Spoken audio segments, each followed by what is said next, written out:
على فكرة الأمة مرت بمراحل أشد من اللي احنا فيها.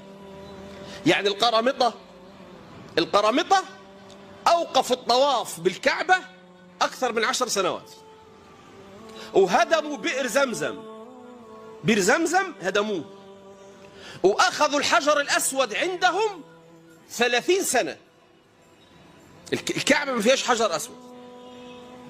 ووقف طاهر القرمطي عند الكعبة وأخذ يقول ويشير للسماء: أين الطير الأبابيل، أين الحجارة من سجيل. مكذب بالقرآن.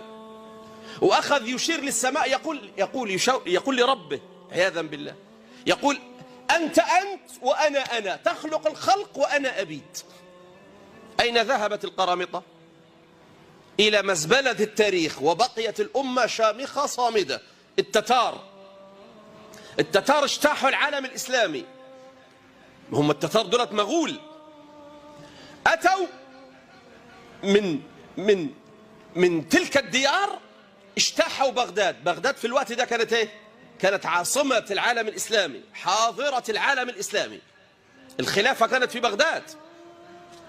اجتاحوا بغداد، قتلوا في بغداد 1800,000. يعني قد ايه؟ 1,800,000. ده في بغداد. واجتاحوا العالم الإسلامي من بغداد إلى سوريا إلى الشام، حتى وصلوا الديار المصرية. وعلى أبواب مصر هزموا على يد قطز وبيبرز. وأين ذهب التتار؟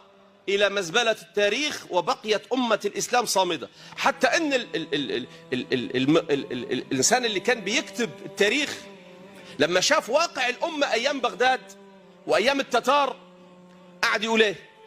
عاوز يكتب التاريخ. فهو يقول ما سكت عن الكتابة. يقول: هل أكتب نعي الإسلام؟ نقول خلاص ما فيش إسلام. هل أكتب أن الإسلام خلاص؟ لما رأى مواقع بغداد وواقع الأمة، والأمة أصبحت ضعيفة، يقول: هل أكتب نعي الإسلام؟ ماذا أكتب وماذا أدون؟ سبحان الله. وعادت الأمة من جديد، وصمدت الأمة. لذلك اوعى تشعر بطول الطريق. كنا جبالا في الجبال، وربما سرنا على موج البحار بحارا. لا نخشى طاغوتا يوما يحاربنا، ولو نصب المنايا حولنا أسوارا. ندعو جهارا لا إله سوى الذي خلق الوجود وقدر الأقدار. بمعابد الإفرنج كان أذاننا، قبل الكتائب يفتح